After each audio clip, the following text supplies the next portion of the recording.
ఇవాళ చూస్తున్నాం మనము బతుకమ్మ సంబరాలు మా కుకట్పల్లిలో 2 రోజుల ముందుగానే మొదలవుతున్నాయి. అంతటా కూడా ఒక అమావాస్య రోజు నుంచి స్టార్ట్ అవుతాయి.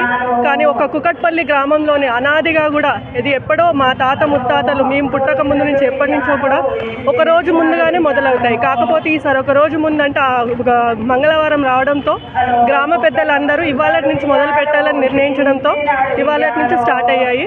అంతేకాకుండా ఈ ఒక్క బతుకమ్మ అనేది అంతరించిపోయే స్టేజ్ నుంచి ఇప్పుడు ఇంత ఘనంగా ఇంత వైభవంగా చేసుకున్నామంటే దానికి కారణం మన తెలంగాణ రాష్ట్రం వచ్చిన తర్వాతనే కేసీఆర్ గారే దానికి కారణం, కవితక్కనే దానికి కారణం.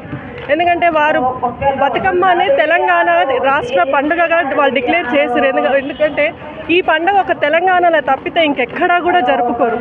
ఇది ప్రకృతితో మమేకమైన ఒక పండుగ కాబట్టి ప్రతి ఒక్కరు కూడా చేసుకోవాలని అప్పట్లో మన పెద్దలు నిర్ణయించినా కూడా రాను రాను అది తెలంగాణ ప్రాంతంలో కూడా కనుమరుగైన స్టేజ్కు దాదాపు కనుమరుగైపోయింది కూడా. ఎందుకంటే ఒకప్పుడు ఊరికి ఒక గడపకు ఒక బతుకమ్మగా వచ్చేది. కానీ ఒక 10 ఏళ్ల క్రితం చూసుకుంటే ఊరికి ఒక్క బతుకమ్మ రావడం కూడా చాలా కష్టంగా ఉండేది. మన కవితక్క గారు తను జాగృతి సంస్థ స్థాపించి తను ముందుకు నడిపిస్తూ మన బతుకమ్మ విశిష్టత కూడా అందరికీ తెలుపుతూ మళ్ళా మన పండుగను ఇంత స్థాయికి తీసుకొచ్చారు.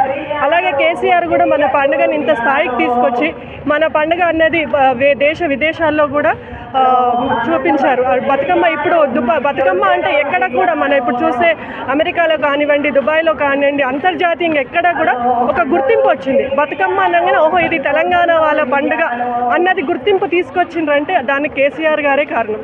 ఇప్పుడు మీరు చూస్తున్నారు ఇక్కడ ఎంత వైభవంగా కూడా మన కుకట్పల్లి శాసనసభ్యులు మాధవరం కృష్ణారావు గారి ఆధ్వర్యంలో ఈ బతుకమ్మ వేడుకలు కూడా ఈ 9 రోజులు కూడా వారి ఆధ్వర్యంలో చేయడం జరుగుతుంది. ఇప్పుడే కాదు, ఎప్పటి నుంచో కూడా ఇక్కడ గ్రామ పెద్దలుగా ఉన్న వాళ్ళు మొత్తం కూడా ఈ బతుకమ్మ పండుగ తన భుజస్కంధాల మీద వేసుకొని చేయడం జరుగుతుంది. తెలంగాణ వచ్చిన తర్వాత అదే కొనసాగుతూ ఉంది కూడా ఇప్పుడు కూడా.